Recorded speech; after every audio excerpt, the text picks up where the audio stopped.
نحمده ونصلي ونسلم على رسوله الكريم اما بعد اعوذ باللہ من الشیطان الرجیم بسم اللہ الرحمن الرحیم ولا اقسم بالنفس اللوامہ صدق اللہ العظیم اللہم صلی علی سیدنا و مولانا محمد معدن الجود والکرم وآلہ وصحبہ وبارک وسلم الصلاۃ والسلام علیک یا سیدی یا رسول اللہ وعلی آلک واصحابک یا سیدی یا حبیب اللہ۔ حمد و صلاۃ کے بعد انسان زندگی میں کوئی سا بھی کاروبار کرتا ہو، کوئی سا بھی کام کرتا ہو، کہیں بھی اس کے لین دین کے معاملات ہوں، لیکن اگر اس میں وہ حساب کتاب نہیں کرتا، محاسبہ نہیں کرتا، چیک اینڈ بیلنس کا خیال نہیں رکھتا تو وہ کمزور پڑ جاتا ہے، اور بہت ساری چیزیں ایسی ہوتی ہیں جو اس کے لیے نقصان کا باعث بنتی ہیں۔ لیکن جو لوگ اس بات کے قائل ہوتے ہیں کہ وہ چیزوں کو مینیج کرتے ہیں، محاسبہ کرتے ہیں، ترتیب کا خیال رکھتے ہیں، آمدن اور خرچ کا حساب کرتے ہیں، اور پھر خرچ میں ضروری کیا تھا، فضول کہاں چلا گیا، ان سب باتوں کا لحاظ کرتے ہیں، وہ لوگ دانا شمار کیے جاتے ہیں۔ ان لوگوں کو لوگ عقل مند، ذہین اور سمجھدار کہتے ہیں۔ تو جس طرح انسان کی ساری زندگی کے اندر، کاروباری معاملات کے اندر، لین دین کے اندر، تعلقات کے اندر ایک اعتدال کا ہونا بڑا ضروری ہے، اس طرح جو اس کے اعمال ہیں، ان اعمال پر بھی اس کے لیے محاسبے کا ہونا بہت زیادہ ضروری ہے۔ روحانی بیماریوں میں سے ایک بڑی بیماری یہ ہوتی ہے کہ لوگ اپنا محاسبہ نہیں کرتے، اور اگر کرتے بھی ہیں تو وہ دوسروں کا، اگر حساب نکالتے بھی ہیں تو وہ غیروں کا۔ اپنا محاسبہ کرنا، اپنا حساب لگانا، اپنے آپ پر توجہ دینا کہ میرے اعمال کس جگہ پہنچ گئے ہیں، اعمال خیر میں کس مقام پہ ہوں، اور اگر کوئی خیر کا عمل میں کرتا ہوں تو پھر اس کا معیار کیا ہے، وہ دکھاوے والا ہے، ریاکاری والا ہے، تصنع والا ہے، یا اخلاص والا ہے، وہ میرا عمل معیاری ہے یا غیر معیاری۔ تو محاسبہ کرنا، اپنا محاسبہ کرنا، اپنا حساب رکھنا، اپنے دن بھر کے اعمال کو روز رات کو اپنی آنکھوں کے سامنے لانا اور غور کرنا کہ آج صبح سے شام تک میں نے کون کون سی نیکی کی، کہاں کہاں مجھ سے غلطی ہوئی، اور جو غلطی ہوئی تو اس کی بنیاد کیا تھی، میں بھول کہاں پر گیا اور جان بوجھ کر میں نے خطا کہاں پہ کی، اور میں نے جو نیکی کی ہے آج دن بھر میں تو اس نیکی کا معیار کیا تھا، اس میں اخلاص کتنا تھا، اس کے اندر حسن نیت کتنا تھا، اس کے اندر اللہ کی رضا کا جذبہ کتنا زیادہ تھا، اور خدا نخواستہ اگر اس نیکی میں دکھلاوا تھا تو کیوں تھا، بناوٹ تھی تو اس کی کیا ضرورت پیش آئی۔ تو اپنے آپ کو تھوڑا ملامت کرنا، اپنا تھوڑا حساب رکھنا، تھوڑی اپنے آپ سے باتیں کرنا۔ ڈھونڈتا پھرتا ہوں اے اقبال اپنے آپ۔ قرآن مجید فرقان حمید نے ارشاد فرمایا کہ وَلَا أُقْسِمُ بِالنَّفْسِ اللَّوَّامَةِ، فرمایا اس جان کی قسم ہو جو اپنے اوپر ملامت کرے،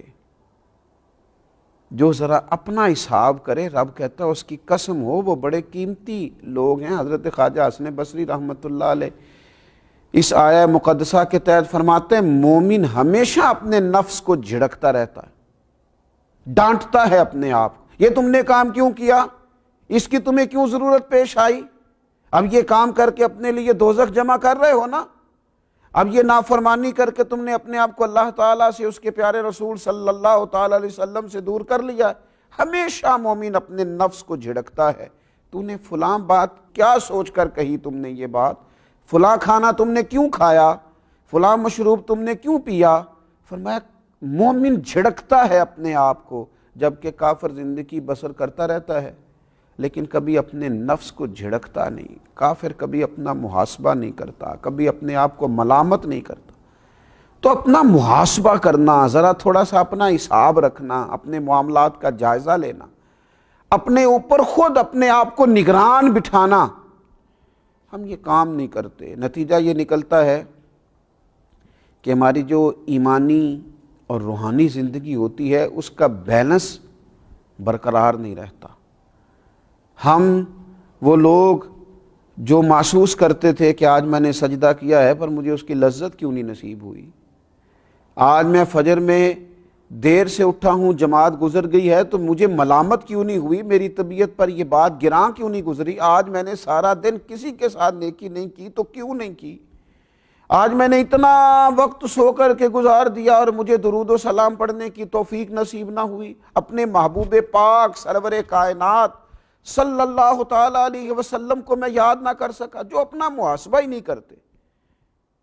صبح سے شام تک ان کے اوقات ادھر ادھر کی چیزیں دیکھنے میں، پڑھنے میں، سننے میں، خوش گپیوں میں گزر گئے، تلاوت کلام مجید کا موقع ہی نصیب نہ آیا، لیکن وہ اپنے آپ کو ملامت ہی نہیں کر پا رہے، وہ اپنا حساب ہی نہیں کر پا رہے، اپنے اوپر ان کی توجہ ہی نہیں ہے۔ اللہ کے پیارے رسول صلی اللہ تعالی علیہ وسلم بڑی خوبصورت کر کے، بڑی حسین کر کے، بڑی معنی خیز کر کے، بڑی حکمت بھری کر کے ہمیں ہماری تربیت کے لیے رہنما چیزیں عطا فرماتے ہیں۔ یہ ترمذی شریف میں حدیث موجود ہے۔ اب آپ اندازہ فرمائیے ہمارے ہاں کتنے لوگ ہیں جن کا دعویٰ ہے کہ میں سمجھدار ہوں، میں معاملہ فہم آدمی ہوں، میں بڑی باریکی سے سارے معاملات کو سمجھتا ہوں، لیکن یہاں دیکھیے اللہ کے پیارے رسول صلی اللہ تعالی علیہ وسلم کس کو سمجھدار فرما رہے ہیں؟ حضور فرماتے ہیں سمجھدار وہ شخص ہے جو اپنا محاسبہ کرے، وہ سیاںا بندہ ہے، وہ دانا آدمی، وہ سمجھدار ہے وہ شخص جو اپنا محاسبہ کرے اور آخرت کی بہتری کے لیے نیکیاں کرے، اور عاجز ہے وہ شخص جو اپنے نفس کی خواہشات کی پیروی کرے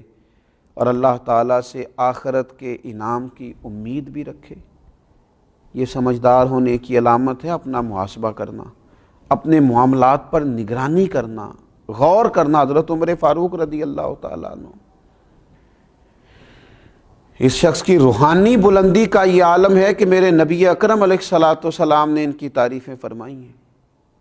اس شخص کے تقوی کی معراج یہ ہے کہ شیطان انہیں دیکھ کے رستہ بدل جاتا ہے، اور جناب عمر فاروق رضی اللہ تعالیٰ عنہ کے اخروی انعام کا یہ حال ہے کہ حضور معراج کی رات واپس لوٹ کر فرماتے ہیں عمر میں تو تیرا محل دیکھ آیا ہوں جنت میں، اتنا بڑا آدمی لیکن درہ پکڑا ہے رات کو، اور اپنے آپ سے سوال کرتے ہیں، کہتے ہیں عمر بتا آج تو نے کون کون سے نیک اعمال کیے، بتا یہ فلاں فلاں بات کیوں کی، بتا فلاں فلاں کام کیوں کیا، ڈھونڈتا پھرتا ہوں۔ اے اقبال میں اپنے آپ کو، آپ ہی گویا مسافر، آپ ہی منزل ہوں میں، اپنا محاسبہ کرنا، اپنا حساب رکھنا، اپنے معاملات کو درست رکھنا۔ عمر بیت جاتی ہے لوگوں کی لیکن وہ ہر شے کا حساب رکھتے ہیں، اپنا حساب نہیں رکھتے۔ حضرت عبداللہ ابن سلام رضی اللہ تعالیٰ عنہ بڑے عالم بھی تھے، بڑے صحابی تھے، بڑے جلیل القدر آدمی تھے، اور اللہ تعالیٰ نے وسعت دے رکھی تھی، ان کے پاس غلام بھی تھے، ان کے پاس ان کی اولاد بھی تھی، لیکن حضرت عبداللہ ابن سلام رضی اللہ تعالیٰ عنہ نے اپنے سر پر لکڑیوں کا گٹھا اٹھایا ہوا ہے۔ اس زمانے میں لوگوں کو ضرورت ہوتی تھی گھر میں کھانا پکانے کے لیے تو باہر سے لکڑیاں کاٹ کے لائی جاتی تھی۔ یہ ماضی قریب میں ہمارے دیہاتوں میں یہ ایک بہت بڑی ضرورت ہوتی تھی کہ جانا اور جا کے لکڑیاں کاٹ کر کے لانا۔ تو حضرت عبداللہ ابن سلام رضی اللہ تعالیٰ عنہ گھر میں بیٹے بھی ہیں، گھر کے اندر غلام بھی ہے، پر لکڑیاں کاٹ کر گٹھا بنا کر اس کو اٹھا کر اپنے سر پہ رکھا ہوا ہے اور گھر کی طرف آ رہے ہیں۔ تو کسی نے کہا ہے عبداللہ ابن سلام رضی اللہ تعالیٰ عنہ آپ کے بیٹے بھی ہیں، آپ کے غلام بھی ہیں، تو یہ کام تو وہ بھی کر سکتے تھے، آپ خود کیوں کر رہے ہیں؟ تو یہ سمجھدار لوگ ہیں، یہ سمجھداری کا جواب دیتے ہیں۔ حضرت عبداللہ ابن سلام فرمانے لگے میں اپنے نفس کا امتحان لینا چاہتا ہوں، کہیں وہ انکار تو نہیں کرتا، بہت بڑا تو نہیں ہو گیا، کہیں اپنے ہاتھ سے کام کرنا اسے دشوار محسوس تو نہیں ہوتا، ڈھونڈتا پھرتا ہوں۔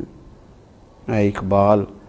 اپنے آپ کو اپنا حساب کریں، اپنا محاسبہ کریں، دوسروں کو دیکھنے کی بجائے تھوڑا وقت اپنے آپ کو دیں۔ اللہ تعالی ہمیں اس کی سمجھ عطا فرمائے۔